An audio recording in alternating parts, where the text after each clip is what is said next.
নেওয়া যাক জ্যৈষ্ঠ মাসের মা মঙ্গলচণ্ডীর জয় মঙ্গলবারের ব্রতকথা।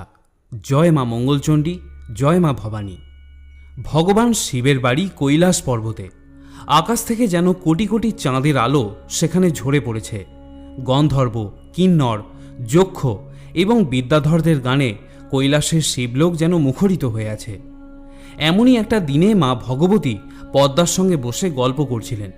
এমন সময় হঠাৎ তার মনে এলো যে মর্তে তার পূজার প্রচলন হওয়া দরকার, তার ব্যবস্থা করতে হবে।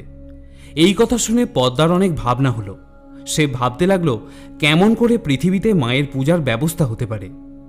পদ্মার এই ভাব দেখে মা বললেন যে এর জন্য কাউকে ভাবতে হবে না, তিনি নিজেই তার পূজার ব্যবস্থা করবেন। আর করলেনও তাই।